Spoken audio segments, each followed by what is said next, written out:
All right, so my goal today is to go over with you guys your rubric for the accordion sketchbooks, where we're examining and applying the principles of design. So here you can see is your score. We have two categories, effort and perseverance, and then criteria. You have a scale of 1 to 5, 5 being the highest score you can get, 1 being the lowest score you can get.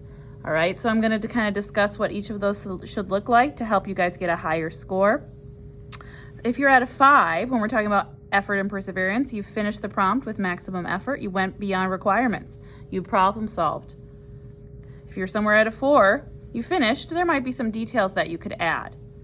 If you're at a 3, you finished it with minimum effort. You didn't really listen to feedback or try to improve. And a 1 would be it's unfinished, didn't listen to any prompts or solutions. So that would be your effort and perseverance category.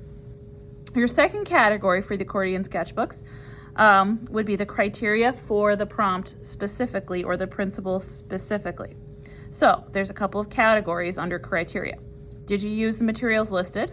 Or did you use at least 3 colors? Or did you use pencil and create at least 5 values? Did you illustrate the principle correctly and with effort?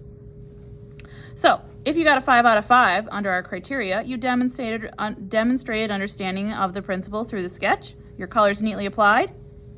Okay. Your values are clearly illustrated with dark darks, midtones, and light lights. We can clearly see 5 values. Maybe it's a little unclear what the prompt or principle is.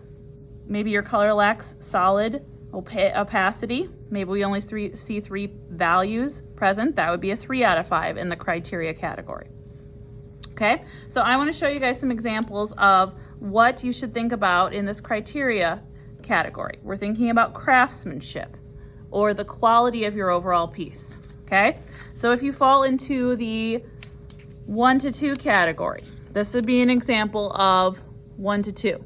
Okay, we can see that there was some sort of a shape here. We can sort of see color applied, but there's no opacity.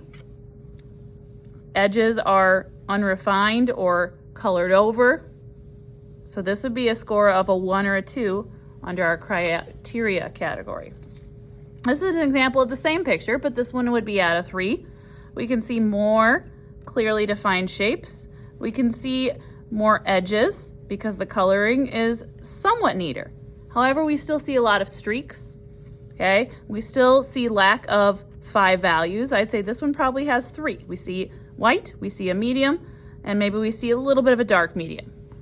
Okay, so that would be a 3 in our craftsmanship category.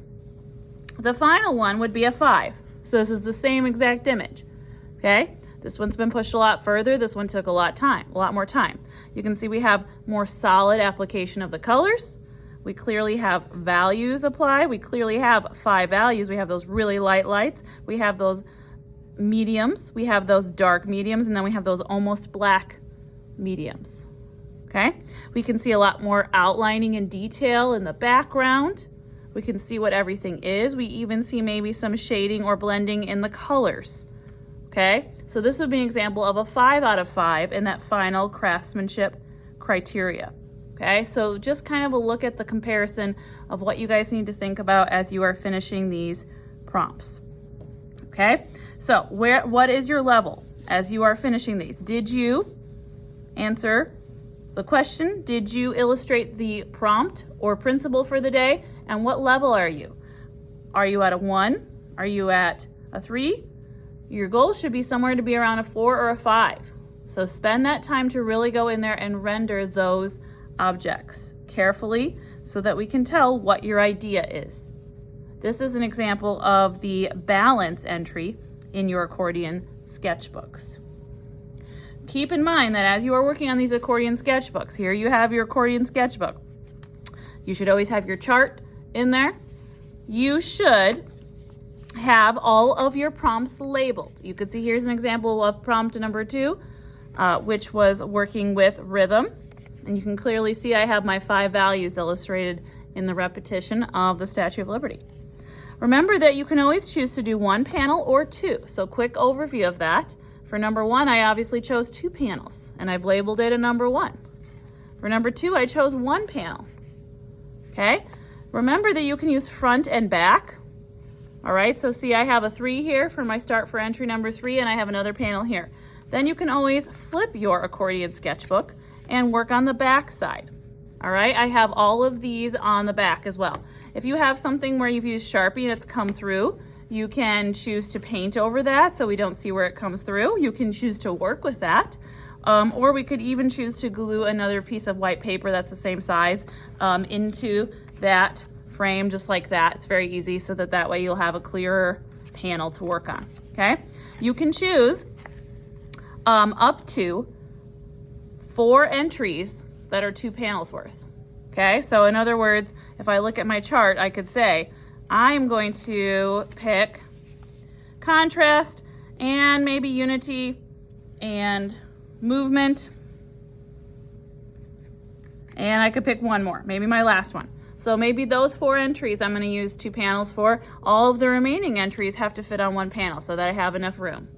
Okay? You could always choose as you go as well, but if you end up thinking that you've done already 4 of them with double panels, you're going to have to go to single panels so you have enough paper space.